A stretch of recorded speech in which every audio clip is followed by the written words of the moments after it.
My son's $3 joke gift won me $150 million. But first, let me tell you about the Mother's Day dinner that destroyed our family forever. Please subscribe and like. Quiet justice or forgiveness after a $150 million miracle. Mother's Day dinner at the Rosewood Inn had been my idea. I'd saved for 3 months to treat everyone, believing we could finally feel like a real family again. 22 people around that long table, 3 generations pretending we all belonged together. The soft murmur of family conversations filled the dining room, and I'd worn my good pearl earrings, the ones from my mother's estate. My son Michael stood up during dessert, tapping his wine glass with a butter knife. His wife Jennifer smiled beside him, already knowing what was coming. Her mother, Patricia, sat across from me in a designer dress that probably cost more than my monthly pension.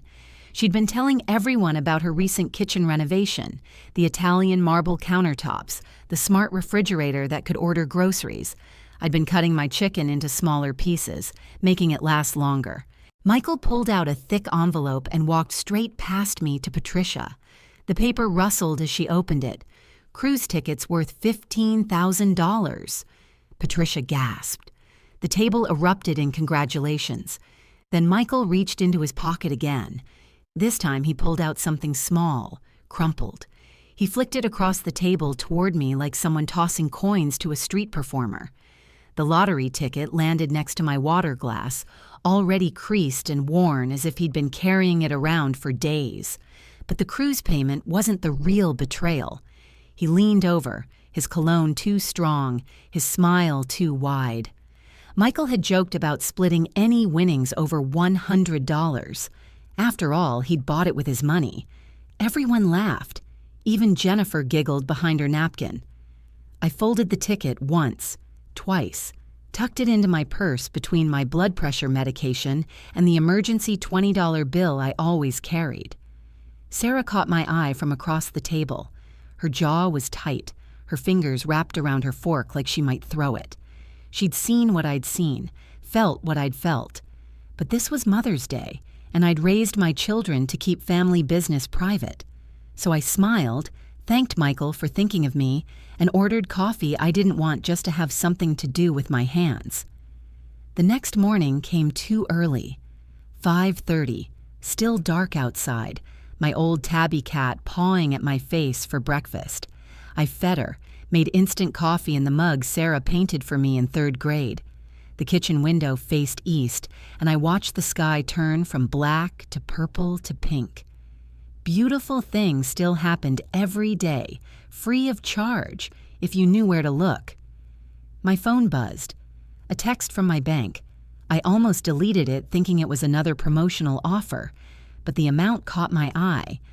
A withdrawal of $15,347. Yesterday's date. Yesterday's time. Right before dinner. My hands shook as I logged into my account.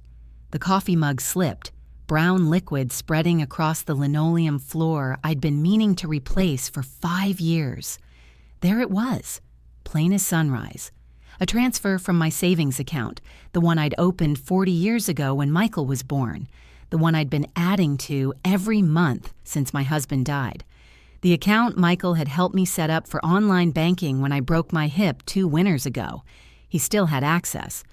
What I found in my bank statement changed everything.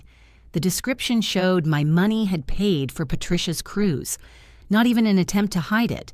My emergency fund, my maybe I'll need a nursing home fund, my everything fund.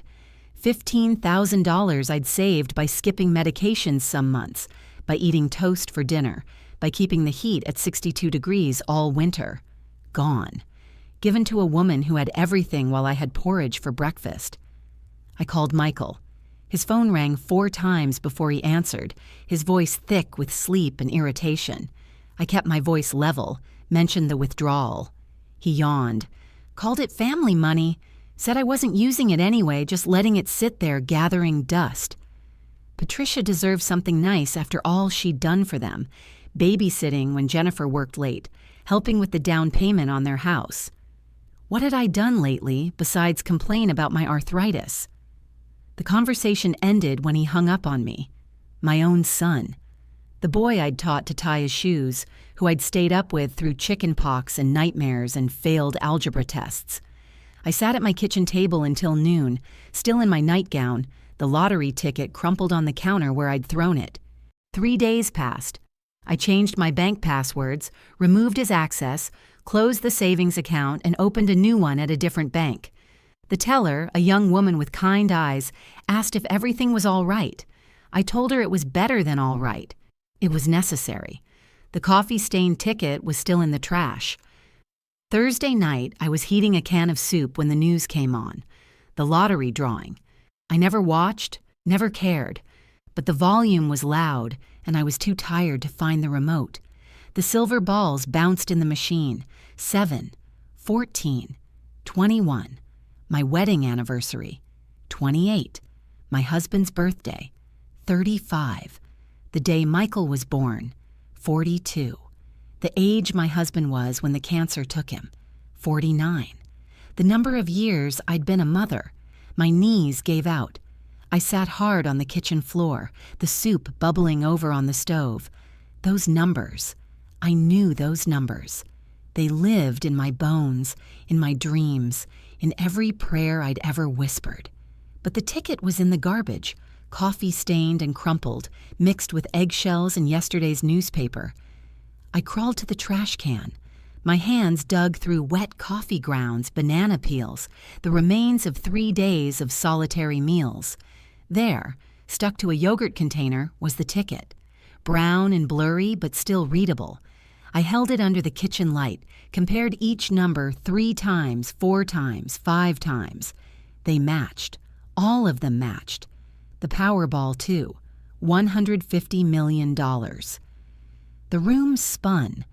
I grabbed the counter, pulled myself up, checked the numbers again.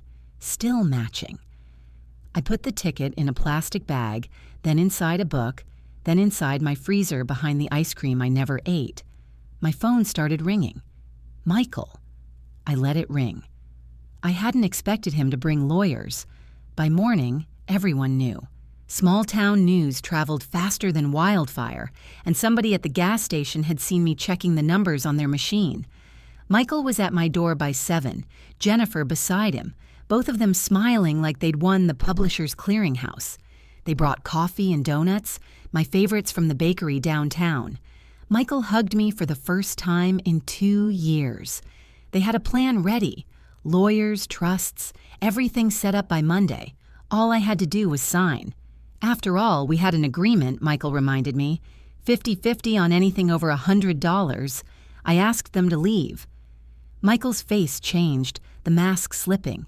He reminded me about our conversation at dinner, how everyone heard him say we'd split any winnings.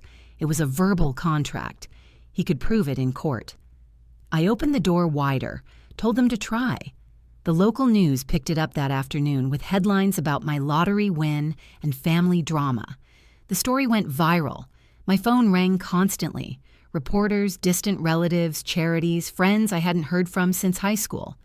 Michael and Jennifer started their own campaign on social media, posted pictures of Michael as a baby, as a young father, as a struggling entrepreneur who just needed a break. They called me selfish, senile, suggested I wasn't capable of managing that kind of money. But Patricia, of all people, set the record straight. She went on the morning news, her cruise tickets visible on the table beside her, told everyone how Michael had presented the lottery ticket as a pure gift, a joke even. No conditions mentioned until after I'd accepted it. The ticket was legally mine. She'd been there. She'd seen everything. The lottery office confirmed the ticket Tuesday morning. They offered me options, lump sum or payments, public or private ceremony. I chose public. I wanted Michael to see exactly what he'd thrown away for a joke. The check ceremony was held at City Hall. The marble lobby echoed with hundreds of voices. Camera shutters clicked rapidly. The ceremony announcer's voice echoed through the marble lobby as he read number after number of zeros. The lottery commissioner shook my hand, asked what I planned to do with the money. Before I could answer, Michael pushed through the crowd. He had papers and lawyers claiming breaking our deal. The crowd murmured as cameras turned toward the drama.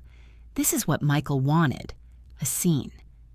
I spoke into the microphone, my voice steady as Sunday morning, told everyone about the gift, the joke, the theft from my savings account, how he'd laughed while tossing me a $3 ticket paid for with my own money.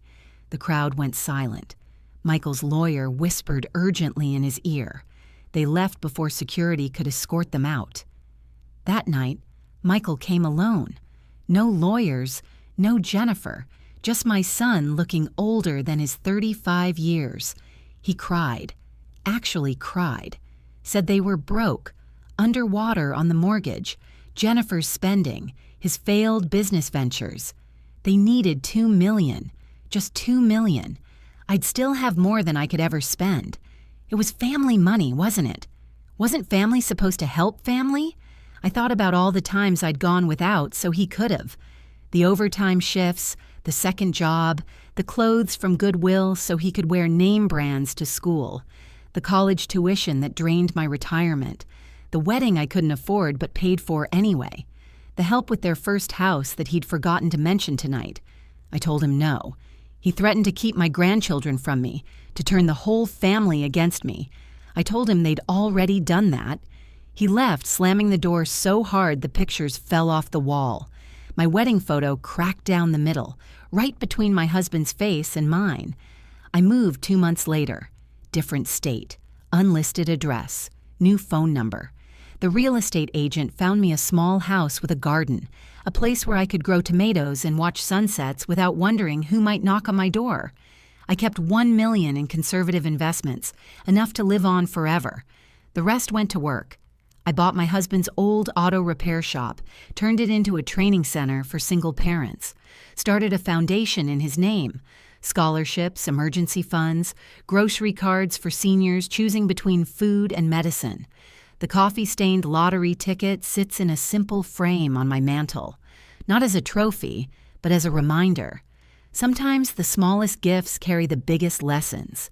Sometimes walking away is the greatest victory. Sometimes teaching someone a lesson means letting them live with their choices while you live with yours. I haven't spoken to Michael in 3 years. Sarah visits every month, brings her kids who call me grandma and mean it. Patricia sent back the cruise tickets, donated the money to the foundation. She understood what Michael never did.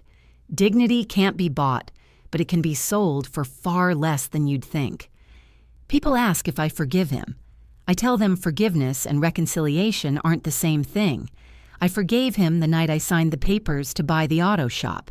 But trust, once shattered, doesn't reassemble just because someone needs it to.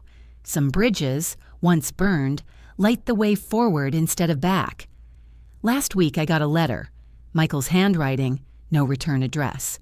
Inside, another $3 lottery ticket and a crumpled note with his familiar handwriting. I donated the ticket to the foundation's silent auction. Someone else's dream deserved a chance. Mine had already come true, not because of the money, but because I finally understood that choosing yourself isn't selfish when the alternative is disappearing entirely. The sunrise still turns the sky purple to pink every morning.